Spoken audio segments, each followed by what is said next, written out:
So at this point, I was a very strong anarchist with an interest in going further, and I didn't really know where to turn other than this Joe Sobran character. And so that was in the back of my mind. And then uh, I kind of got into 9/11 Truth. This would have been in 2002, 2003. And I got into 9/11 Truth, unlike a lot of people, through Alex Jones, who I only came and encountered later, but through a kind of competing conspiracy theory website called RBN, the Republic Broadcasting Network, which I believe is still around. It's kind of run by a guy named John Stadtmiller. And uh, when I stumbled on to RBN, uh, they talked to conspiracy theorists, and it was the stuff that my uncle had basically told me 10 years before, and I had never heard it since then. Duty calls.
I'm sorry, I just have not been expecting to get all these calls tonight. I'm just that valuable to the company.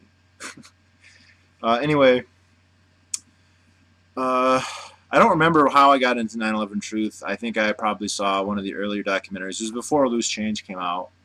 Uh, but I came to RBN, and I was like addicted to that network for a couple months. I mean, I literally would listen to it, and I would set it up on my real player where it would just record. I go to bed, and the next morning I come up and like listen to the night that I missed, and just fast forward through the commercials. And I mean, I would come. I was in college, and I would come home and just listen to it and listen to it, and it was.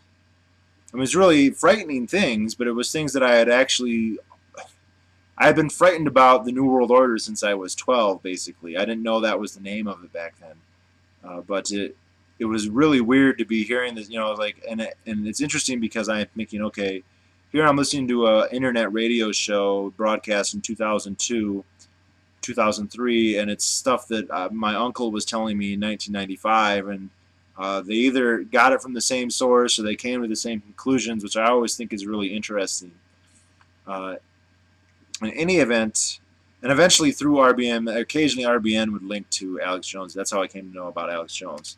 But one of the shows on RBN was a show called the Weekend Interview Show, and it was hosted by a man named Scott Horton. And if you went onto his webpage, he had, at that point, hundreds and hundreds of interviews. And I listened to his shows, and I liked his shows, and so I started to peruse through his interviews.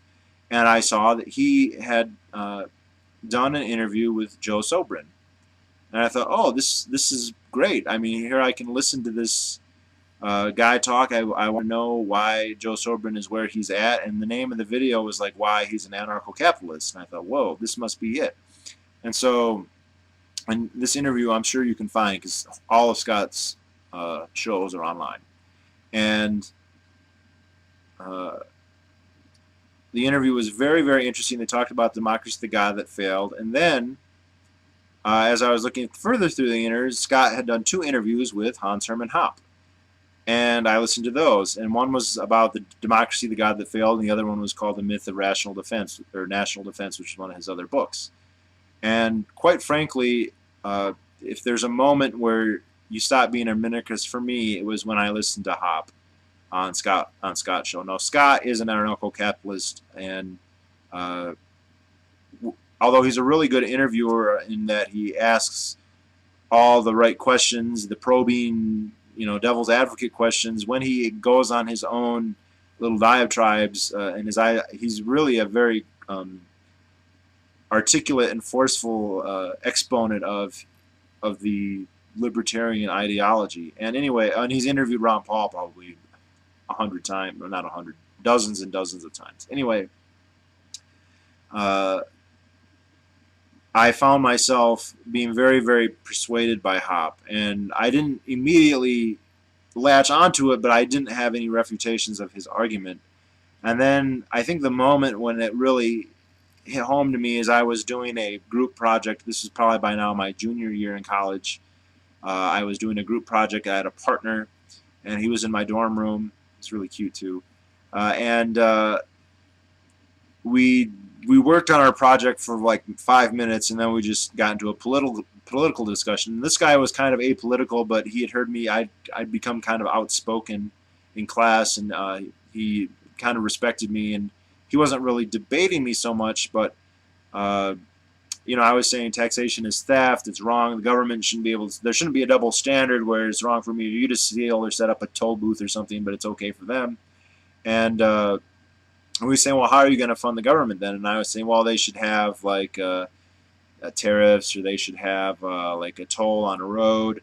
And he was like, but that's the same thing. That's still, by your own argument, that's immoral. Now, I was able to weasel a lot of it by saying things like, well, they'll have a toll on the main roads, but if you're really opposed to paying the tax, you can go on the side road and there won't be one.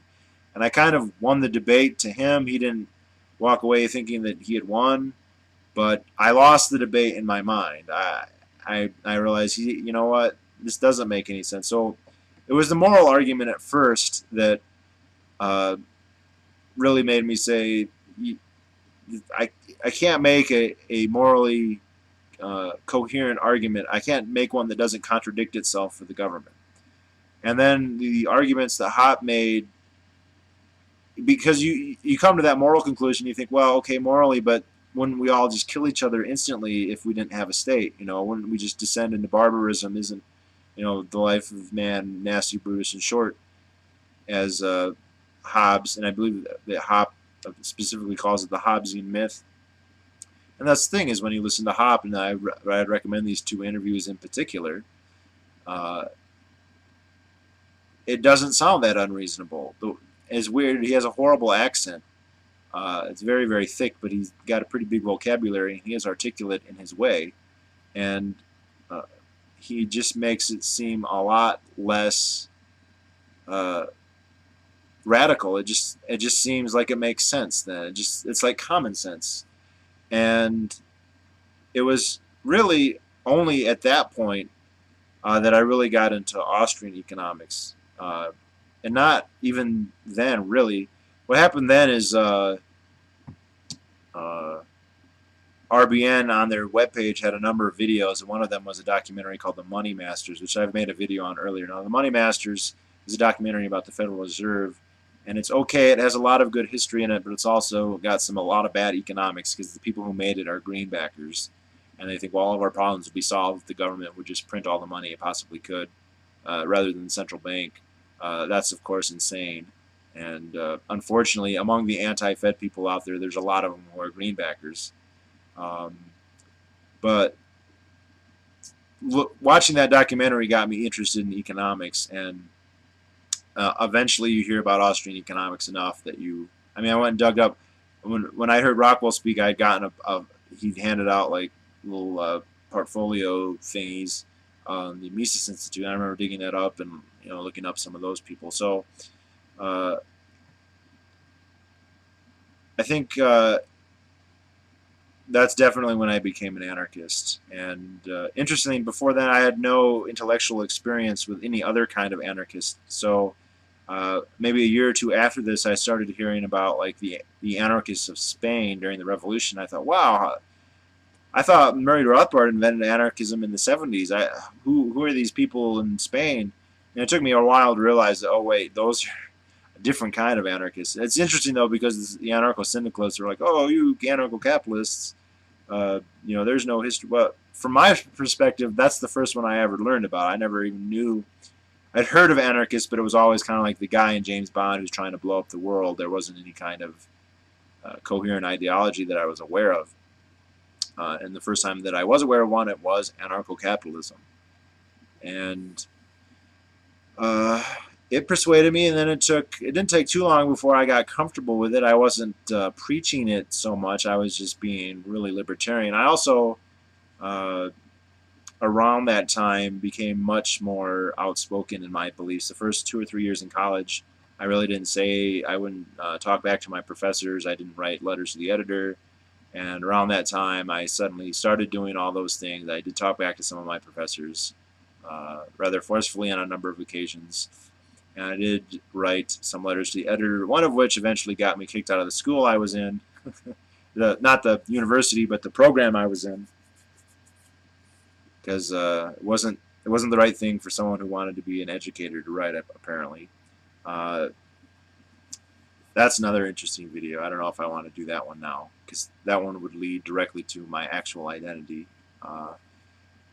which, I don't know, wouldn't be the worst thing, but I don't know if I'm really willing to just do that right now. So that's how I became an anarchist. And obviously, libertarian anarchists read a lot and think a lot, and so they're obviously will have second thoughts about really basic things like the term. So, I can say that I'm not totally happy with the term anarchist, but I can't reject it because it does have a meaning that encompasses what I do. I've alternatively liked market anarchist, anarcho-capitalist, agorist. I really liked agorism. I remember Ex-Omniverse did a video of it years ago, and when I watched it, I thought, yeah, that's a pretty good thing too. I'm definitely, usually I'll just say I'm a libertarian, and how radical of a libertarian remains to be seen for most people. I think it's a bit much to try and convince people to abolish the whole government. It's a little bit less to maybe say, okay, when we get in a debate about education or this or that or the roads or the wars. And that's the other thing. A little anecdote. When the first Gulf War happened, I was in first grade or second. Well, he invaded Kuwait, and it was a couple months before we got involved. But I was in first grade, and I remember just loving watching it on television and rooting for us and watching the bombs. I remember drawing pictures of the soldiers, shooting the Iraqis and killing the Iraqis. I remember at school I wrote one that said like "kick butt" as he was shooting a bazooka at a tank or whatever, and just totally ate it up. And when I was originally started doing a lot of history reading, it was definitely the Stephen Ambrose kind of history. And if you don't know what that means, Stephen Ambrose is like an American exceptionalist, neoconservative, America all the way kind of. I mean, not in an evil way. It's not like he's sinisterly doing this, but just you can tell that's what he thinks, and the history he writes is about that. So when he writes about World War II, I remember I read a book he wrote called Citizen Soldiers. It's just like, oh, the American soldiers are the best, and the German soldiers are good, but they're not as good. And the whole, Americans who think they know a lot about World War II because they know about D-Day is really frustrating. now that I look back on it. But when the second Gulf War happened in 2003, I remember that I had really mixed emotions. Like I wanted to root for the team, but at the other hand, I really knew that it was bogus, that the allegations against Saddam Hussein, even if they were true, wouldn't have warranted a war. Oh, the other thing that's interesting, I do remember when 9/11 happened. I was a senior in high school, and that day, I had watched a documentary about bin Laden that summer, which I think Alex Jones has talked about. They put it out there that he did. By the way, I should do a video on 9/11 conspiracies. I totally believe Al Qaeda did it. Now that doesn't mean that I endorse anything. to me, that just proves that the government failed. I mean, Lou Rockwell calls 9/11 Federal Failure Day, and that's absolutely correct, irrespective of what the 9/11 conspiracy. Totally tangential. Anyway, the day it happened, I actually, even though I didn't know who Ron Paul was yet, because I didn't learn about him until the next year when I was a freshman in college, my reaction was exactly the blowback one. Even though I'd never heard of blowback, it was, I knew that bin Laden hated us because of Israel and because we had soldiers in Saudi Arabia, and I knew that bin Laden did it, and I knew that people in the United States government had been saying bin Laden was going to do something like that. He'd already bombed the embassies in Kenya and Tanzania, and also the USS Cole, not to mention a whole range of other things not against the United States. And the day that it happened, I actually told my band class, I was like, this is because we support Israel. People are mad at us because of our policies. And even though I wasn't really critical of our policies, I knew enough to know that, well, there are other people out there and they don't necessarily like what our government does. And I didn't like what our government did either, but at that point, I really only was upset about the domestic stuff, which really did bother me. I mean, because I did believe in like a police state by then. The Waco stuff had put that into me. That I did believe in the potential of like a Gestapo Holocaust in the United States by the time I was in high school. Definitely by the time I was in 8th grade. I used to freak out a couple times. I wish it had happened more than it did, but several times when I was in late middle school and high school, I got chances to go on these tirades. I remember very specifically I was in history class and our teacher was not there and we had a substitute, and the substitute said, well, to break the ice a little bit, I'm going to go around and everybody name one person in history that you revere the most, or something to that effect. And one of my friends said that he revered Woodrow Wilson the most. And I I laughed. I said, Woodrow Wilson, who I didn't know about the Fed back then, but I said, who got us into World War I, and who tried to get us into the proto United Nations, the League of Nations. That guy. He's an evil, like New World Order guy, basically. And I remember this fellow was like, well, yeah, that's good. That's what I like about him. And I remember the substitute teacher did nothing to stop this, but I basically spent the rest of the class outlining this conspiracy theory about, David Rockefeller and all that. And I just remember some of my classmates were like, I mean, I'm literally terrified, a lot of them. I remember even a couple days later, some of them were still like, I don't know, eventually it wears off, I think. But I had a couple experiences like that. And I don't know if they remember them. I certainly do, because it was, I don't know, it seems it's also kind of a weird feeling to think that you influence somebody that much. I mean, because some of the people I was talking to became like terrified. Their eyes got wide, and they were just like, like, do you think that David Rockefeller is gonna kill me tonight, or because we know?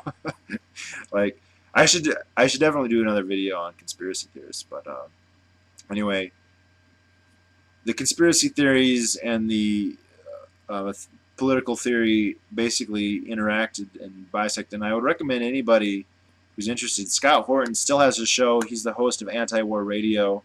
He's on the Liberty Radio Network. At this point, he has more than 1,600 or 1,700 interviews with all the libertarians that are out there basically today, and many who have died. So there's a lot of Harry Brown interviews and Joe Sobran, who's also dead.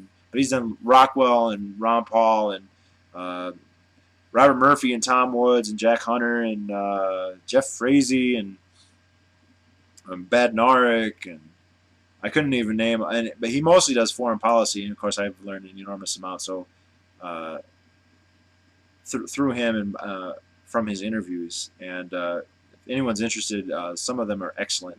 Even the ones 5-6 years ago. I mean, the myth of rational defense, that's still relevant today. A lot of the stuff about the particulars of the Iraq or Afghanistan war in 2004, maybe it's a little dated now, but the stuff about the Hoppe interviews, for sure, those are better interviews than any of the lectures I've seen him do at the Mises. I mean, if you go on the Mises website, they have dozens of lectures of him. I actually think the interviews with Horton are better than any of his lectures. It's when he was still a teacher back at University of Nevada in Las Vegas. Anyway, that's how I became an anarchist. How did you become one? And if not, what are you waiting for?